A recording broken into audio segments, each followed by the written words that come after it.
Hermanitos, pues el mensaje de hoy se titula Querer no siempre es poder. Amén.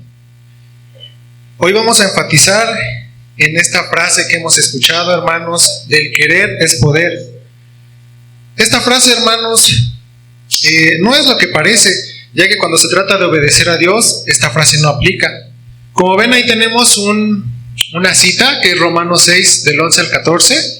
En unos momentos lo vamos a leer, pero primero vamos a hablar un poco de esta frase del querer es poder y cómo es que eso no aplica en una vida de obediencia hacia Dios. Amén. Muy bien, hermanos, pues la frase querer es poder la usa mucha gente y mucha gente cree que si quiere lo suficiente lograr algo, si lo quiere lo suficiente lo va a poder lograr. Un ejemplo en muchas cosas de la vida es que querer sí es poder. Por ejemplo, cuando alguien quiere estudiar, algún joven quiere estudiar, pues simplemente si quiero estudiar, estudio. Si quiero trabajar, trabajo. Si quiero ahorrar dinero, ahorro. En lo que es el plano humano, el querer es poder sí aplica con esfuerzos humanos. Pero ¿qué pasa, hermanos, cuando damos un giro y lo enfocamos a hablar de obedecer a Dios? Si me acompañan rápidamente en sus Biblias, en Romanos capítulo 7, versículo 18, el apóstol Pablo nos habla de qué pasa cuando el ser humano trata de o quiere agradar a Dios. Romanos 7, 18 nos dice: yo sé que mis deseos egoístas no me permiten hacer lo bueno, pues aunque quiero hacerlo, no puedo hacerlo. Este es un ejemplo claro, hermanos, de que el querer es poder, no aplica cuando se trata de obedecer a Dios. Amén. En el mundo natural, el querer produce esfuerzo, pero en el mundo espiritual, el querer sin la gracia de Dios solamente va a producir frustración. La voluntad no puede vencer a nuestra propia naturaleza. Vamos a leer rápidamente el versículo que tenemos ahí en la presentación. Era Romanos 6, del 11 al 14. Amén. Acompáñenme en sus Biblias, hermanitos. Estoy usando yo la TLA. Si alguien tiene pues Reina Valera, pues ahí me acompaña.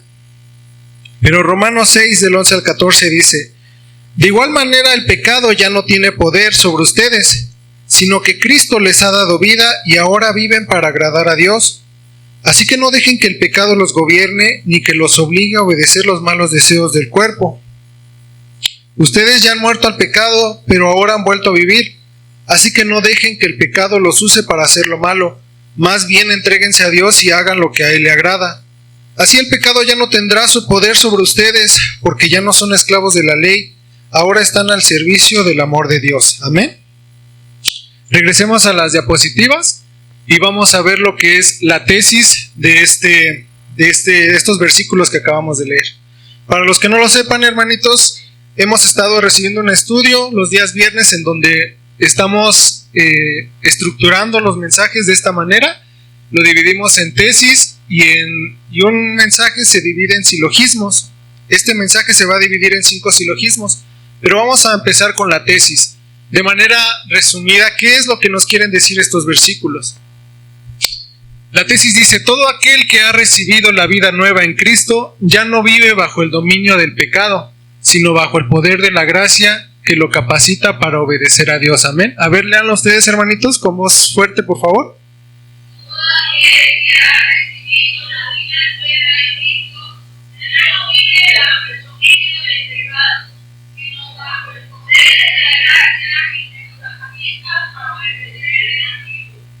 Amén.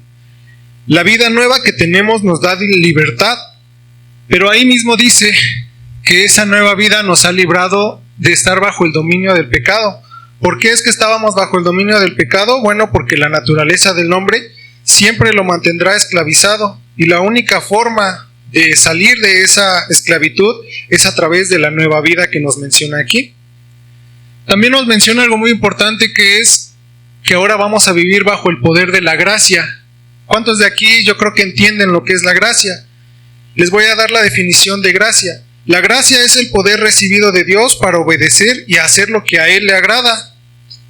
Gracia, hermanos, no solo es un favor inmerecido, es el poder activo de Dios obrando en el creyente. Y esto lo vamos a entender un poquito más adelante, Pero les voy a mencionar 3 aspectos importantes que logra la gracia. Amén. El aspecto número 1 es que la gracia justifica, te declara justo. La gracia regenera, te da una nueva vida. Y la gracia santifica. Eso significa que te capacita para poder obedecer. Por naturaleza sabemos que el hombre tiene una naturaleza pecaminosa. Por buenas intenciones no se va a lograr obedecer a Dios. El hombre siempre terminará fallando. ¿Cómo lograremos entonces obedecer a Dios? Pues eso es a través de la gracia. Pasemos entonces a lo que es el primer silogismo. Este silogismo lleva por título el problema real del hombre. Amén. ¿Cuál es el problema real del hombre que nos habla en estos versículos que leímos? Bueno, pues la premisa mayor, les explico igual rápidamente. Los silogismos se dividen en 2 premisas, una premisa mayor, una premisa menor y una conclusión. La premisa mayor nos dice: los que están en la carne no pueden agradar a Dios. ¿Qué sustento bíblico tiene esta premisa? Bueno, podemos ir a Romanos 8, del 7 al 8. Amén. Romanos 8, del 7 al 8 nos dice: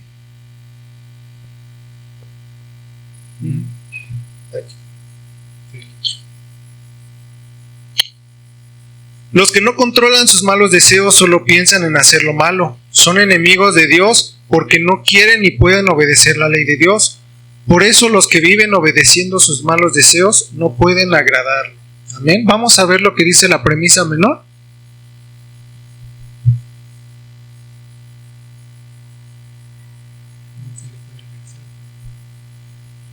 La premisa menor nos dice: el hombre natural está en la carne y muerto en sus delitos y pecados. Vamos rápido a Efesios 2, del 1 al 3. Amén. Dice: antes ustedes estaban muertos para Dios, pues hacían el mal y vivían en pecado. Seguían el mal ejemplo de la gente de este mundo y obedecían al poderoso espíritu de los aires, que gobierna sobre los malos espíritus y domina a las personas que desobedecen a Dios. Antes nosotros nos comportábamos así y vivíamos obedeciendo a los malos deseos de nuestro cuerpo y nuestra mente. Con justa razón merecíamos ser castigados por Dios como todos los demás. Amén. ¿Y la conclusión? La conclusión nos dice: por lo tanto, el hombre natural no puede agradar a Dios. Ahora profundicemos en cada premisa. Como pueden ver, aquí tenemos dos tipos de personas. La primera, la que nos habla la premisa mayor, es que existen personas que simplemente no quieren agradar a Dios.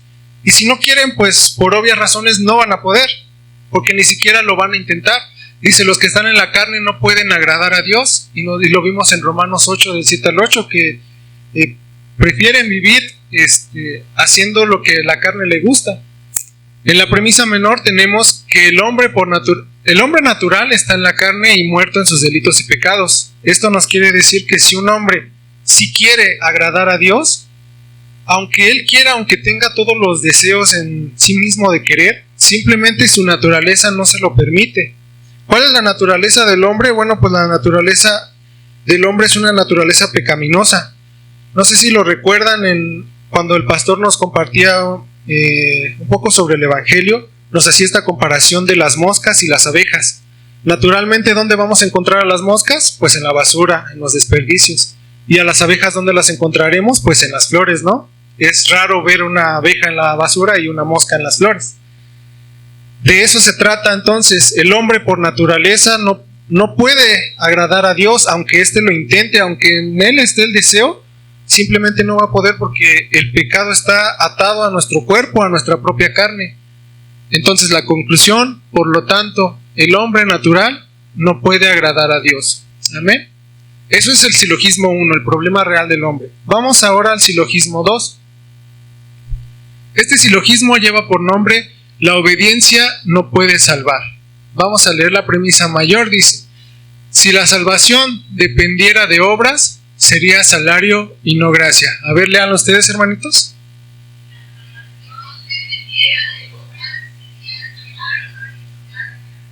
Amén. Acompáñenme a Romanos 4:4.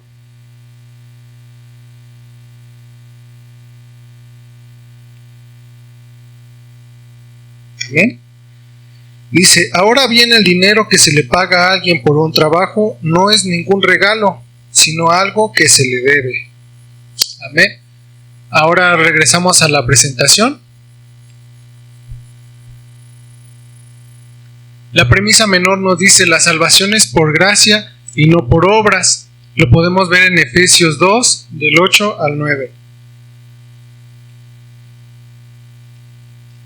Efesios 2, del 8 al 9 nos dice, ustedes han sido salvados porque aceptaron el amor de Dios. Ninguno de ustedes se ganó la salvación, sino que Dios se la regaló. Amén. Hasta ahorita entienden, hermanitos, que el silogismo 2 nos dice que la obediencia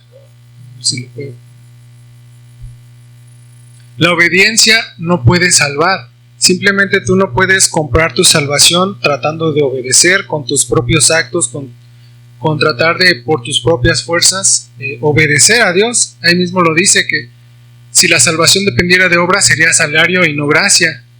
Entonces si la salvación dependiera de tus obras, pues simplemente no habría salvación. Y conclusión nos dice, por lo tanto, la obediencia no puede ser el medio para obtener la salvación. Amén. El silogismo 2 nos dice que muchos están intentando obedecer para que Dios los acepte. Están trabajando por algo que ya fue pagado en la cruz. No se puede comprar lo que Cristo ya compró. La salvación no es recompensa por conducta. Es un regalo inmerecido. Amén. Vamos a pasar al silogismo 3. Me ayudan ahora, hermanitos, a leer el silogismo 3 se titula La necesidad del nuevo nacimiento. ¿Me ayudan a leer la premisa mayor, por favor?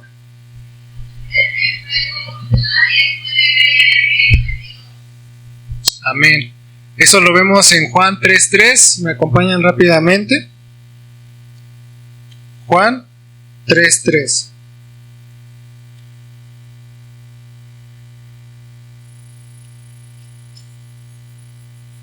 Amén.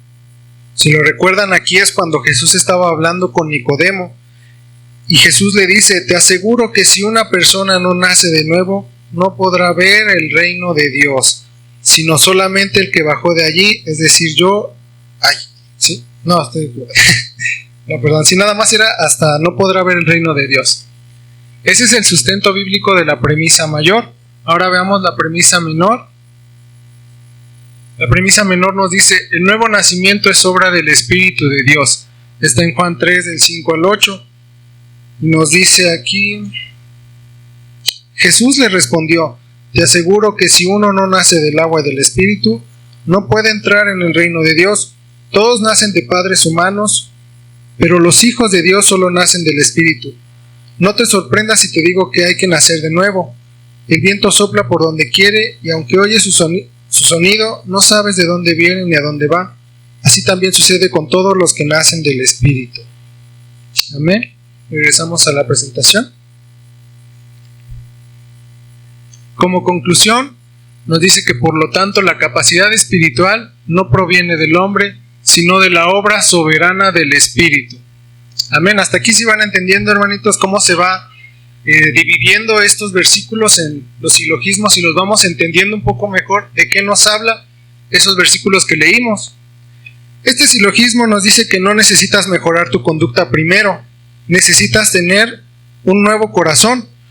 No necesitas educación religiosa, necesitas regeneración. No necesitas intentarlo más fuerte, necesitas que Dios haga en ti lo que tú jamás podrías hacer por ti mismo. En pocas palabras, nos dice que no necesitas parecer cristiano, necesitas ser un cristiano verdadero. Amén. Pasemos al siguiente silogismo. El silogismo 4 nos dice transformación antes que obediencia. Amén. La premisa mayor dice, solo quien posee un corazón nuevo puede andar en los mandamientos de Dios. Ahí podemos hacer una comparación con un árbol. Si un árbol vivo, solo un árbol vivo puede dar fruto. Un árbol muerto simplemente no lo va a dar.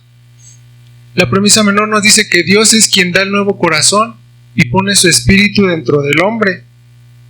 Amén. El hombre sin Cristo está espiritualmente muerto. Conclusión, por lo tanto, primero Dios transforma, luego el hombre obedece, mas no es al revés. No es que el hombre primero obedezca y después Dios lo va a transformar, no. Primero Dios va a trabajar con él, lo va a transformar y ya el hombre va a poder obedecer. Amén. Vamos a ver su fundamento bíblico en Ezequiel 36, del versículo 26 al 27. Amén. A ver, todos juntos lo leemos. Dice: yo les daré nueva vida, haré que cambien su manera de pensar. Entonces dejarán de ser tercos y testarudos, pues yo haré que sean leales y obedientes. Amén. Ahí no está diciendo que... perdón, me faltaba el 27. ¿Lo leemos? Pondré mi espíritu en ustedes y así haré que obedezcan todos mis mandamientos. Amén. Regresamos al 26. Ahí Dios no está diciendo que si alguien quiere va a poder deshacerse de ser terco o dejar de ser testarudo por sus propias fuerzas. Ahí Él mismo en su palabra nos está diciendo: yo les daré nueva vida. Es Él el que va a hacer ese cambio, no uno mismo. Dice: haré que cambien su manera de pensar. Entonces dejarán de ser tercos y testarudos, los va a transformar. Pues yo haré que sean leales y obedientes. Esto va de la mano con lo que les comenté al principio. La gracia santifica. ¿Qué es la santificación? Pues es un proceso. Una vez que Dios te da esa gracia, empieza a trabajar contigo. Empieza a hacer lo que veíamos ahí. Conclusión, por lo tanto, primero Dios transforma, luego el hombre obedece. Amén. Dios sabe que no puedes obedecer sin antes darte vida. No se puede esperar un fruto de un árbol muerto. Simplemente no tiene sentido. Cuando Dios te da la vida, el corazón cambia y solo entonces comienzas a cambiar también. Amén. Vamos al último silogismo, el silogismo número 5. Este silogismo lleva por título: la gracia capacita para obedecer. La premisa mayor es: Dios produce en el creyente el querer y el hacer por su buena voluntad. Vamos rápido a Filipenses capítulo 2, versículo 13. Filipenses 2, capítulo 2, versículo 13. Amén. Dice: no hagan nada por orgullo o solo por pelear. Al contrario, hagan todo con humildad y vean a los demás como mejores a ustedes mismos. Era el 13, ¿no? Ajá. Porque Dios es quien los motiva a hacer el bien y quien los ayuda a practicarlo, y lo hace porque así lo quiere. Amén. Vemos que Dios, una vez que Dios empieza a trabajar contigo, no te va a dejar a medias, porque lo que Dios empieza, pues lo termina. Amén. Si Dios te ha dado esa gracia, trabajará contigo, te empezará a santificar. Dice: Dios produce en el creyente el querer y el hacer por su buena voluntad. La premisa menor dice: el creyente ya no está bajo el dominio del pecado, sino bajo la gracia. Una vez que tú recibiste la gracia, ya no estás bajo el dominio que leíamos en la tesis. Dejas de estar bajo el dominio del pecado y pasas a estar bajo el dominio de la gracia. Romanos 6:14, ¿lo leemos, hermanitos?